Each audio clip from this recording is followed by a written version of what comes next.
दोस्तों आज के इस वीडियो के अंदर हम लोग बात करने वाले हैं यहाँ पे IRFC शेयर को लेकर के, क्योंकि बहुत सारे लोगों का कमेंट है कि IRFC के बारे में सर वीडियो बनाएं आप। तो आज के इस वीडियो के अंदर हम लोग IRFC के ऊपर जिक्र करने वाले हैं, क्योंकि ये शेयर आप देखेंगे तो एक साल में काफ़ी नीचे करेक्ट होकर आ चुका है। लगभग 28% 29% ये शेयर नीचे आया हुआ है।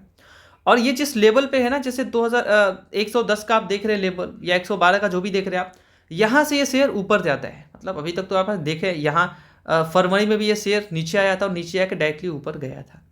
बाकी यहाँ पे बात करेंगे 116 आया था, यहाँ ऊपर से 133 से 116 आया था, 16 से तुरंत से 136। फिर आप देखेंगे जहाँ ये मतलब क्या है ना कि ये जो लेवल है ना इनका, तो ये ऊपर जाता है यहाँ से। बार बार आप देखेंगे शेयर नीचे आता है ऊपर आता है। देखिए सबसे पहले मैं ये बता दूं कि ये गवर्नमेंट के डिसीजंस के ऊपर डिपेंड करेगा ये शेयर का जो भी भाव है, ठीक है। मतलब आप देख लीजिए सबसे ज़्यादा बजट के टाइम पे रेलवे शेयर या डिफेंस शेयर आपको आगे बढ़ता हुआ देखने को मिलता है बजट के टाइम पे। बाकी ये शेयर में डरने की ज़रूरत कुछ खास नहीं है, क्योंकि कंपनी आप देखेंगे तो ये PSU कंपनी है, रेलवे को फाइनेंस करती है। उसके सिवाय आप देखेंगे तो हाल ही में इन्होंने जापान से लोन भी लिया एक फॉर्म से, एंड वहाँ पे ये फाइनेंस मतलब एक जगह से पैसा लेते हैं, दूसरे को ये दे देते हैं पैसा, और जो बीच का बचता है ये इनका होता है, बस वही है, ठीक है। और रेलवे को फाइनेंस करती है, बाकी और कुछ सेक्टर को फाइनेंस करने की काम ये करने की सोच रही है, ठीक है। यहाँ आप देखेंगे पी तो अंडर वैल्यूड पी भी देख के लग रहा है, तो अंडर वैल्यूड है ये। डिविडेंड भी ठीक ठाक कंपनी दे देती है। यहाँ आज की बात करें तो आप देख लीजिए सबसे ज़्यादा ओपन 111 पे, 109.90 पे ये आज के दिन आप देख सकते हैं कि यहाँ पे पहुँची हुई थी। और यहाँ से एकदम से 10 कह लो एकदम करेक्ट, और वहाँ से 3 रुपये यहाँ पे समथिंग आगे शेयर ये जा चुकी है, 3 साढ़े 3 रुपये जा चुकी थी ये शेयर, ठीक है। यहाँ पे आप देखेंगे तो 3.5 रुपये ये शेयर उससे भी ज़्यादा जा चुकी थी। मतलब कि ठीक ठाक यहाँ पे बढ़ोतरी देखने को मिला, मतलब बाउंस देखने को मिल रहा है। मतलब जान तो अभी भी है, ऐसा नहीं कि बिल्कुल मूर्छित हो गया है। बड़ी कंपनी है, मूर्छित तो नहीं होना चाहिए। थोड़ा बिजनेस स्टडी भी करेंगे इनके ऊपर, ठीक है, क्या चल रहा है बिजनेस के ऊपर। तो मैं फिलहाल बता दूँ सेफ कंपनी है, भले इतना ज़्यादा करेक्ट हुई है। और ये बजट के टाइम पे आपको इसी मोड में नज़र आती है। ये सब कंपनियां जो डिफेंस रेलवे की होती हैं, बाकी सारे सेक्टर्स होते हैं, ये बहुत ज़्यादा बजट से उम्मीद लगा के बैठते हैं और बजट में कुछ खास देखने को नहीं मिलता, तो ये शेयर्स करेक्ट होते हैं। लेकिन बिजनेस के ऊपर भी शेयर्स चलते हैं अगर इनका बिजनेस बेहतर चल रहा है। जैसे कि अभी रेलवे में आप मुझसे पूछेंगे तो रेलवे में कुछ काम हुआ नहीं है, अभी बहुत सारा काम बाकी है। तो यहाँ पे कोई अगर फ्रेश बाइंग करना चाहता है, मैं पहले बता दूं ये वीडियो केवल एजुकेशनल पर्पस के लिए है। कोई भी फाइनेंशियल डिसीजन लेने से पहले अपने फाइनेंशियल एडवाइजर से कंसल्ट जरूर करें आप। तो मेरा पहला ये मानना है कि अगर जो फ्रेश खरीदना चाहते हैं तो कंसल्ट करके आप खरीद सकते हैं थोड़ा सा। बाकी किसी भी शेयर के ऊपर 3% से 5% पैसा डाला कीजिए, यहाँ इससे ज़्यादा नहीं डालना है आपको। अगर आप 3 या 5 से ज़्यादा डालते हैं पैसा परसेंट से, मान लीजिए 100 रुपये डालना है तो 3 रुपये डालिए, 5 रुपये डालिए ज़्यादा से ज़्यादा। इससे पैसा डाइवर्सिफाई रहेगा, अलग अलग सेक्टर, जैसे रेलवे सेक्टर है, फार्मा सेक्टर है, हेल्थ केयर है, IT है, FMCG है, स्टील सेक्टर है, पावर सेक्टर है, ऑटोमोबाइल है, इतने सारे सेक्टर है। तो थोड़ा सा डाइवर्सिफाई करके पैसे आपको रखने हैं, और यहाँ पे आप लिमिटेड अमाउंट ही अपना डालना है 3 से 5% तक। वहाँ दिक्कत नहीं होना चाहिए आपके साथ। दिक्कत कहाँ पे होता है, जब आप 10-20% डाल के या 30% डाल के वहाँ पे बैठ जाओगे ना, तो दिक्कत वहाँ पे आपको देखने को मिलता है। तो उतना पैसा डाल के एक ही शेयर के ऊपर एवरेजिंग का क्या मतलब है, मुझे ये समझ नहीं आता। एवरेज कहाँ पे किया जाता है? एवरेज वहाँ पे किया जाता है जब आप एक लिमिटेड इन्वेस्ट करने का मतलब क्या है? इन्वेस्ट करने का मतलब ये है कि आपका पैसा अलग अलग सेक्टर के ऊपर इन्वेस्टेड होना चाहिए। दूसरी बात, शेयर्स के ऊपर डाल रहे तो कुछ म्यूचुअल फंड में भी डाल सकते हैं आप, ऐसा नहीं है। और साथ ही साथ आपको एक ही बार में इन शेयर्स के ऊपर पैसा नहीं डालना है, 2-3 बार 4 बार करके डालना है, थोड़े थोड़े थोड़े थोड़े इंतजार करके। शेयर्स भागते कब है? जब उनका बिजनेस बेहतर चलता है तो वो भागते हैं, जाहिर सी बात है।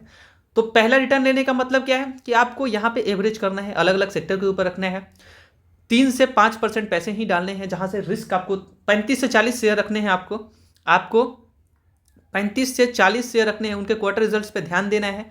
कंपनी बटी रहेगी, अलग अलग सेक्टर में रहेगी, और 3 से 5% डालोगे, 3 से 5%, तो वहाँ पे आपका पैसा सेफ भी रहेगा। ज़्यादा डालोगे तो वहाँ दिक्कत होगा। जैसे एक ही शेयर के ऊपर मान लीजिए 1 लाख इन्वेस्ट करना था, 50,000 डाल के बैठ गए हो, अब वो शेयर ऊपर जा ही नहीं रहा, दिक्कत। और मार्केट ऊपर जा रहा है, आपका जा ही नहीं रहा, तो दिक्कत आपको लगता है वहाँ पर। इसीलिए थोड़ा थोड़ा इक्वल अमाउंट आप करके डालें, और एक ही बार में डालना है, धीरे धीरे पैसे डालते हैं।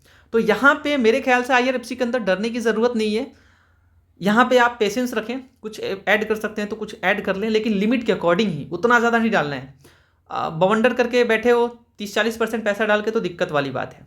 तब थोड़ा इंतज़ार करना होगा आपको। कंपनी कहीं नहीं जा रही है, सरकारी कंपनी है। मज़े की बात मैं आपको बताऊं, मैं भी चलता हूं स्क्रीनर पे, चल के मैं इनके बारे में बताता हूं।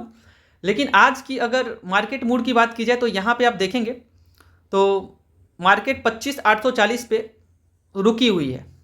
तो थोड़ा सा ऊपर नीचे तो होता रहता है, 26 के करीब है हम लोग। यहाँ आप देखेंगे तो अल्फा यहाँ पे 0.41 अप।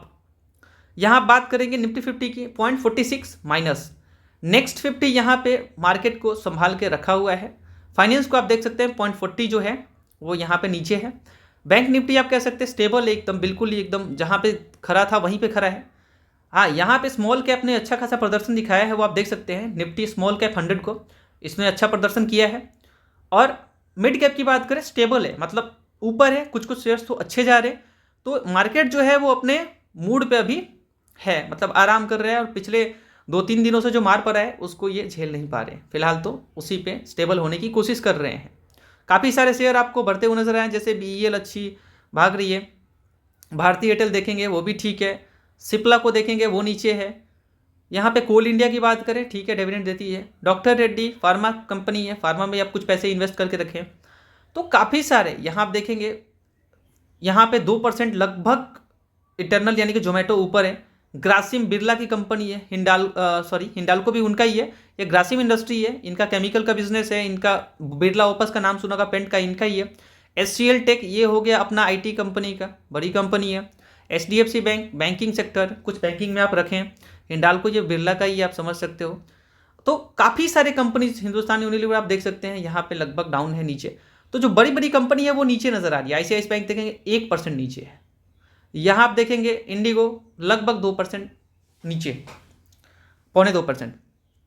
तो काफ़ी सारे बड़े बड़े जो कंपनीज हैं वो नीचे नजर आ रहे हैं। जियो फाइनेंस को देखेंगे, जियो फाइनेंस यहाँ पे 1% नीचे है।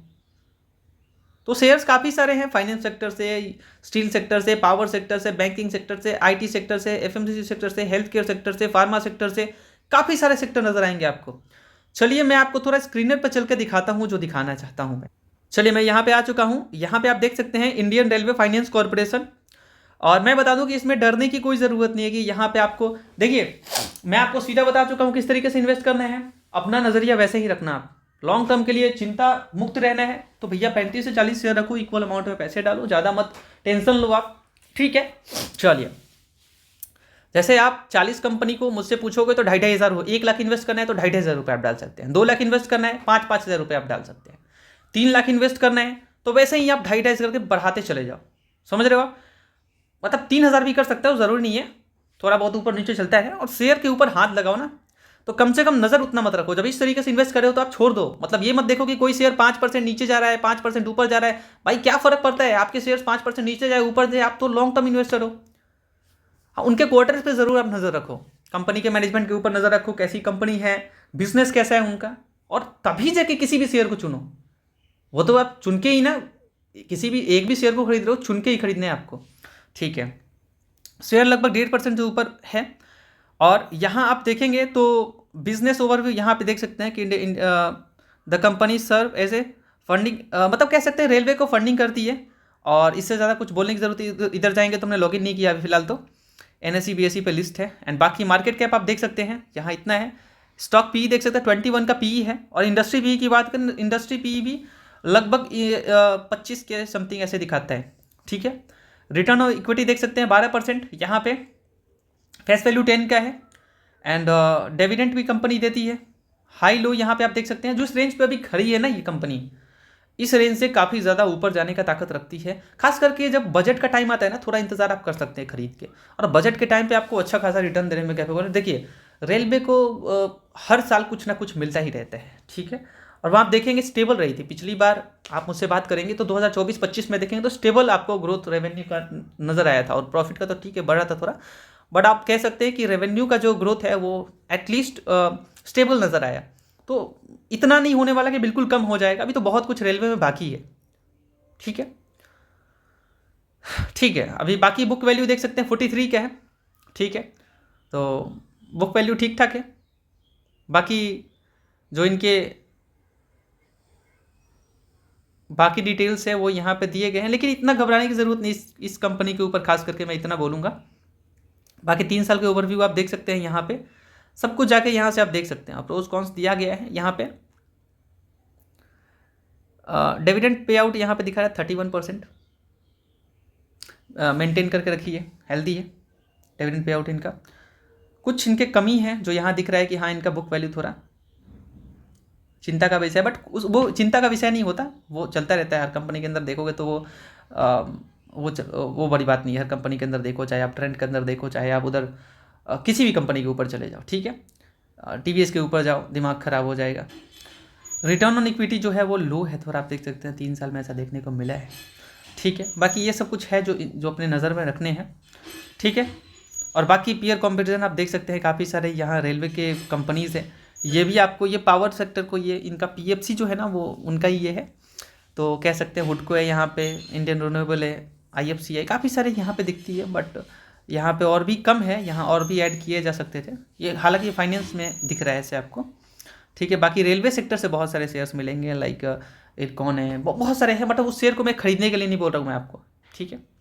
बाकी इनके रिजल्ट्स आप देख सकते हैं, सेल्स यहाँ पे आप देख सकते हैं, सेल्स यहाँ पे 58, 62, 61, 66, 67, 67, 64, 67, 69, 67, तो एक रेंज में ही देखने को मिल रहा है, बहुत ज़्यादा इधर उधर देखने को नहीं मिल रहा।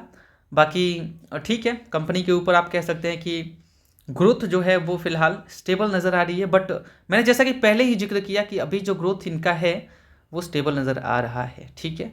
अब जब इनके डिटेल में जाएंगे तो यहाँ बात कर लेंगे, बट बात ऐसा है, अच्छी कंपनी है, यहाँ आपके साथ दिक्कत नहीं है, रुक सकते हैं, इंतज़ार कर सकते हैं आप, आपको अच्छी कमा के देने वाली कंपनी है, और पूरा पैसा नहीं डालने का, थोड़ा बहुत लिमिटेड। लेकिन अच्छा, मैं जो बोलना चाहता था कि इसके अंदर रिटेलर्स पिछले 1 साल से मैं वहीं पे चल के दिखा देता हूँ आपको। मैं यहाँ होल्डिंग में आपको दिखाता हूँ। हाँ जी, तो यहाँ पे आप देखेंगे तो यहाँ आपको दिखेगा कुछ, जैसे कि यहाँ पे आप प्रमोटर देखेंगे, मैं थोड़ा नीचे कर लेता हूँ ताकि आप अच्छे से देख पाओगे, ठीक है। यहाँ आप देखेंगे तो प्रोमोटर का 86 है, जो कि 86 ये बना हुआ है, इसमें कोई भी छेड़छाड़ नहीं हो रहा है, जैसे कि मैंने बोला था कि हाई गवर्नमेंट का स्टेक है।